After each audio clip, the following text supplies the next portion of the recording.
There are 6 FPL players that are being massively overlooked going into game week 1, and I need to tell you exactly who they are because a couple of these are going to make an appearance in my own team. As always, if you look forward to today's video, make sure you do drop a like in for 200 on this video, and of course, make sure you do smash that subscribe button. Enough waffling, let's get into today's video. So first up, we have to include a goalkeeper, don't we? And that man is going to be Crystal Palace's Dean Henderson. Now, at 4.5 million, 7% owned, I know what you're thinking. This guy is in a few teams, and he is, for sure. But we're in a position right now with 4.5 million goalkeepers where I don't really think one has completely emerged as the go-to option. I think last season and seasons before, there's always been a standout pick, and it has meant that we have justified paying $1 million less for our goalkeepers. But there are a lot of managers right now that want to pay 5.5 million for the likes of David Raya, and I totally get it. However, in the last 24 hours or so, we have had confirmation that Dean Henderson is going to be the #1 goalkeeper for Crystal Palace. You can see the tweet here from Fabrizio Romano, which states that they are now looking to potentially sell Sam Johnson after he requested a move from the club. And for me, even if they don't get the sale of Sam Johnson, that suggests that Dean Henderson is going to remain as Crystal Palace's #1. I think that was the real big concern about him was, is he actually going to be the #1, or is the manager Glasner going to maybe do some crazy goalkeeper rotations in the opening few game weeks of the season? So we now have that guarantee that Henderson is going to be starting for Palace. And with Glasner coming in the second half of the season, Palace's defensive numbers were actually the 4th best of all teams in the league in terms of underlying numbers. And the big thing I need to say about that is, of course, one of the cons here I've put is that Mark Guéhi might be leaving Crystal Palace, which does look like it is going to happen to Newcastle. Glasner actually achieved that with Mark Guéhi not in the team because, of course, he had that long-term injury. So even though Mark Guéhi leaving is going to be a problem, Glasner's proved that he can actually put up fantastic defensive numbers without him in the squad.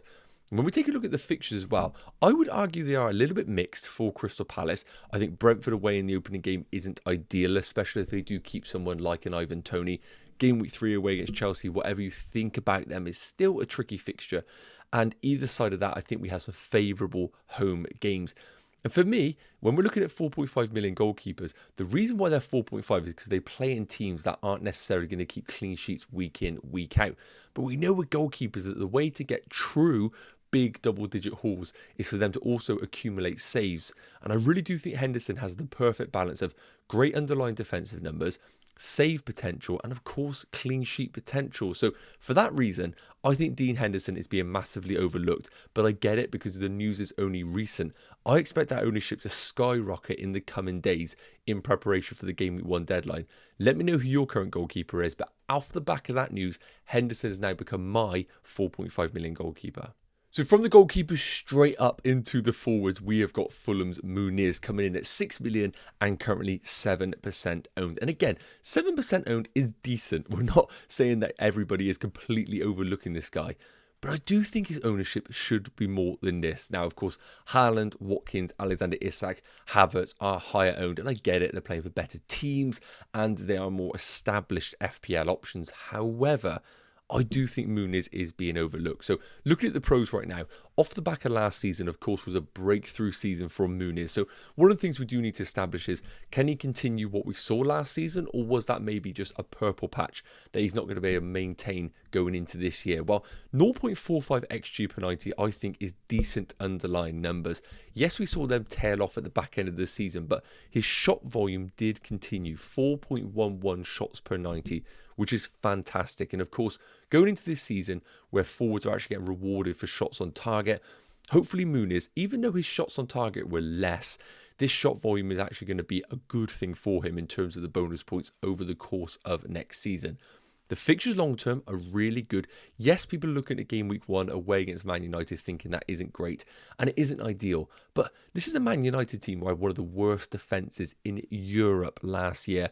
Their new signing is now injured. So I think they've properly addressed their issues last season. Of course, Martinez coming in is going to bolster them, but I still think Fulham can get something against Man United. If it isn't a result, at least a goal against them. So I don't think you should rule out game week 1, because beyond that, game week 2 to game week 6 in particular, when people probably look to wildcard, is some of the best fixtures around. And yes, of course, there is a little bit of talk about potential minutes risk, which I've put here with Raul Jimenez getting fully back to fitness. But what I saw last season, I think it is Muniz' shirt to lose. And I think he will be responsible for being the number one forward in game week 1. And if, of course, he has a torrid time in these opening fixtures and does lose his space, then we can look to maybe sell him off in our wildcard. But right now, I don't think we need to worry about that because we haven't seen any indication. The last thing I want to say is that this is a budget forward enabler at 6 million when people are looking to spend big money on Haaland and Salah in their drafts. This is a perfect enabler for you to be able to afford those other mid-price range players alongside the premium. So going for Muniz may allow you to get an 8 million midfielder or a 7 million midfielder as opposed to going for a Kai Havertz at 8 million and then spending way less on your midfield. Because when I think Muniz is just one of those players that offers everything for us. Great fixtures, good underlying numbers, playing for a decent team in Fulham who have bolstered their team with the likes of Smith Rowe. The only thing I will say is, of course, the minutes, I've touched on that. I think they'll be good, but of course there is always that lingering risk. And who's going to be the penalty taker in this team? That is the other question mark, because if Muniz steps forward and takes a penalty for Fulham, then this guy is essential at 6 million, no bones about it. But we do need to establish who that penalty taker is in this Fulham team, because someone like a Chris Wood isn't the penalty taker either at Nottingham Forest. But so I think Muniz will be clear of Chris Wood if he does get those penalties. So for me, Muniz being massively overlooked. He's in my team. Is he in yours? So next up, the first midfielder on this list is going to be Liverpool's Szoboszlai, coming in at 6.5 million and only 2% owned. Now, I actually get this because last season Jurgen Klopp played this guy as basically Jordan Henderson, but this is a player who has such a high ceiling. We really haven't seen what we can with this type of player. At Hungary is a perfect example. We are seeing a player that is a talisman, box-to-box midfielder, but not just one that is there to work hard for the team, actually influence the team in all phases of play. And I think what we've seen in Arne Slot is that he can trust Szoboszlai in all phases of play this year. We've seen him play in the double pivot, we've seen him play in the 10, we've seen him play almost as a false 9. He has basically covered the whole midfield, and that is both a pro and a con going into this season. So as I said, I expect him to play more advanced this year. I think with the double pivot, I think they're going to lean towards a double pivot of McAllister and a new 6 that they're in the market for, or someone like a Curtis Jones. I know Szoboszlai got some minutes in the double pivot, but I do not think Arne Slot views him as a player for that position. So I wouldn't be concerned about him playing deep. I think we're going to see him in a much more advanced position, most likely in that number 10, or maybe even a false 9 at times, as I discussed. And with someone like a Szoboszlai who has proven to do that in previous clubs and also in his national team, that really excites me at 6.5 million. We also need to talk about the long-term fixtures because they are incredible. Ipswich away, I think, is trickier than we can say on paper, but it's still Ipswich away. I still think it is a good fixture for Liverpool. Brentford, followed by Man United, and game week 4 onwards is brilliant for Liverpool as well. Now, do I sit here and say to you that Szoboszlai can cover Mo Salah? Absolutely not. But a lot of love right now for Diogo Jota, and I think rightly so. But when we look at the competition for places in this Liverpool team, we have got Luis Diaz, we've got Gakpo, we've got Darwin Núñez, plenty of players.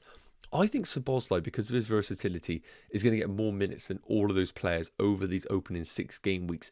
And if we can also see those minutes played in the number 10 role, then I think we're on to a winner here at 6.5 million. Now, the few cons. First and foremost, Liverpool in general are just a massive uncertainty.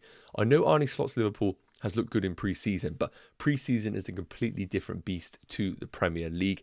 We might see this team that are trying to adapt to a different way of playing, maybe struggle at times. And with those opening 3 fixtures, I think game week 1 and game week 3 in particular could be a slight banana skin game for them. And the other thing as well, and the reason why I think people's ownership of Szoboszlai is very low right now is because the unknown, the fear of the unknown in terms of Liverpool and Szoboszlai in himself. Because even though we know there's a player there, we've seen it in a Hungary shirt, we haven't actually seen it in a Liverpool shirt. And I think that's the big problem right now. We want to actually see something. This score in pre-season has made those progressive third-man runs. And for me, even though I'm not got enough evidence right now to sit here and say to you Szoboszlai is going to be that man this year, I, from a gut feeling perspective, do think that he is a good punt for the opening game weeks because I think Arne Slot does trust him in this system. So for me, I don't know if you have to punt on him early doors, but if you cannot get Mo Salah, but you want a piece of that Liverpool attack, while he won't cover him, I think he's a great enabler for your teams at 6.5 million. And while I do think someone like an Nkunku probably is a better option, I think this one is definitely being slept on right now.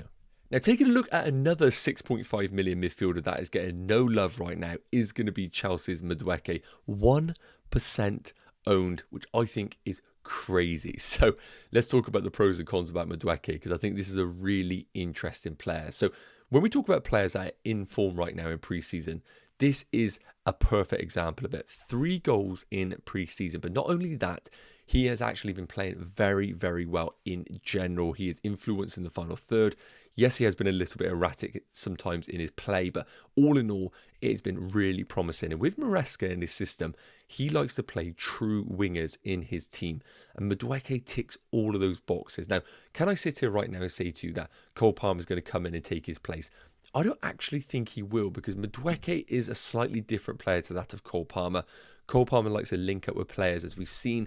Madueke much more of a 1v1 winger, and this sort of player does suit Maresca's system much more. Now, of course, I do think there is going to be rotation at times, but what I've seen in pre-season is enough to think that he is currently the main man for that right-hand side, and we might see Maresca move Cole Palmer into some central areas to accommodate the ability that Madueke has in those 1v1 situations, which will open up spaces for Cole Palmer to get into. And as I said, perfect for this Maresca team. We've seen it week in, week out right now.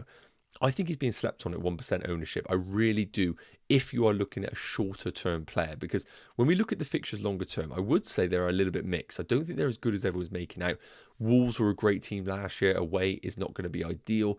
West Ham have been recruiting really well in the summer. That could be a tricky game. And Man City at home in game week 1 is not ideal either. So the problem with Madueke is we have a certain Christopher Nkunku at 6.5 million who is playing for the same team, who has looked fantastic as well.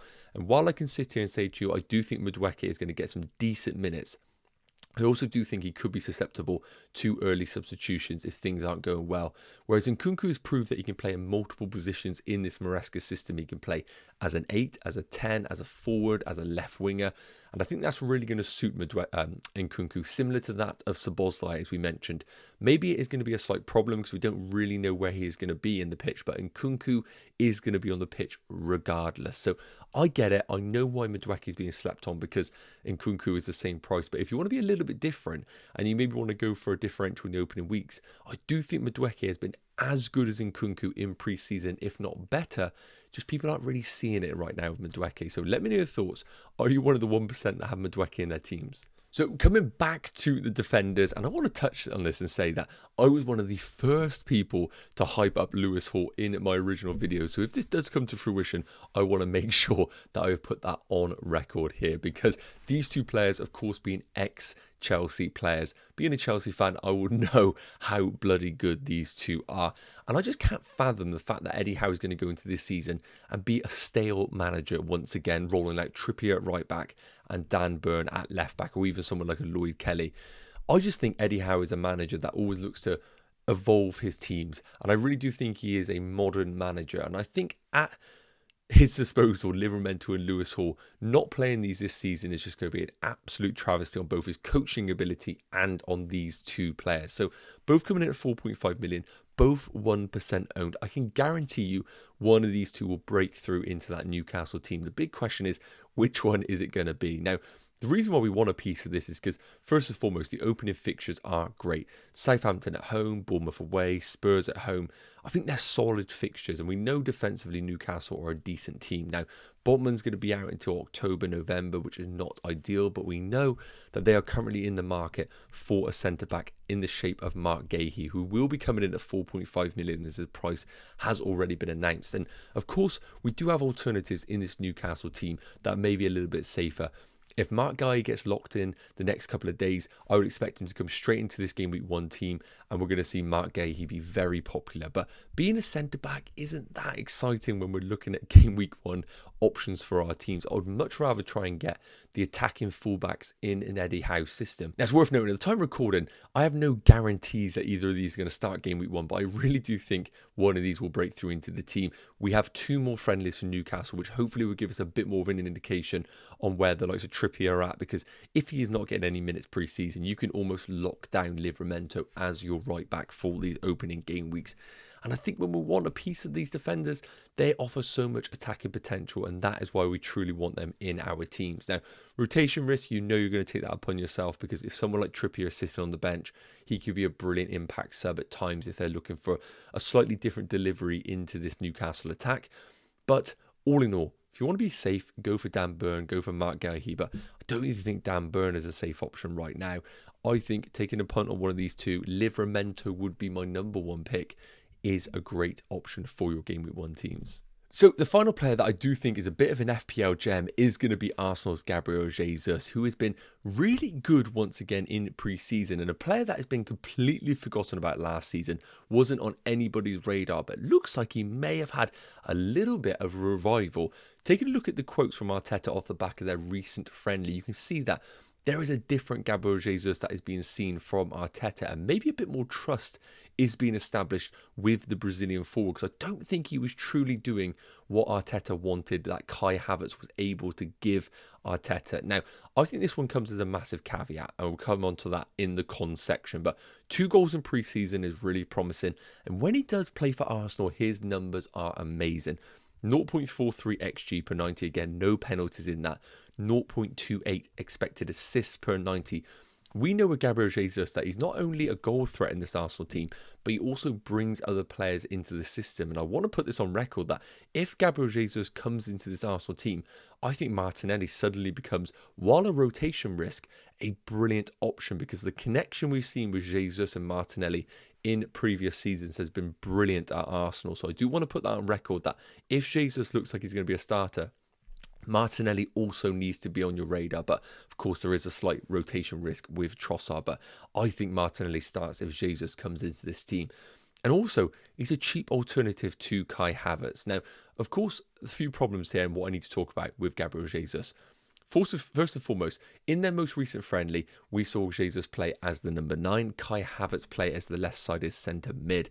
If we're going to see that in game week 1, I do think that makes Jesus incredible value going into this season.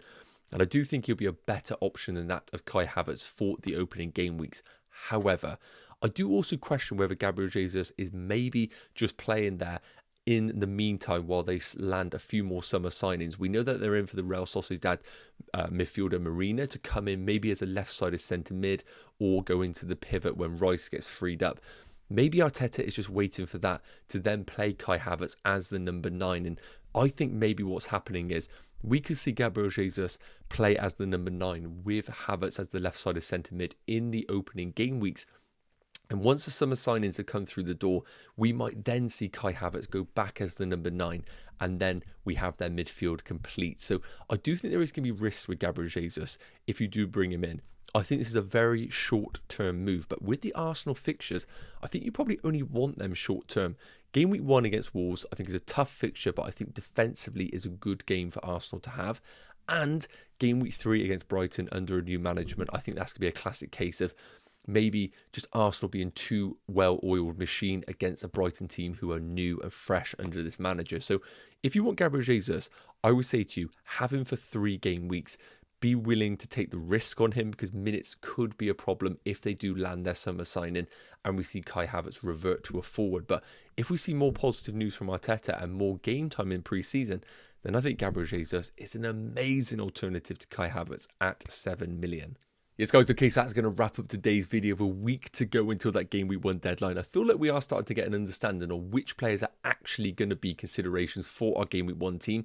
And I really do believe all the players that I showed you are actually genuinely options for your squad. So keep an eye on those preseason fixtures. And of course, if you're not already, make sure you are subscribed to the channel to get daily fantasy content. If you have any questions going into that game week 1 deadline, make sure you do put them in the comment section. Have an amazing day. We'll talk real soon. Take care. Cheers.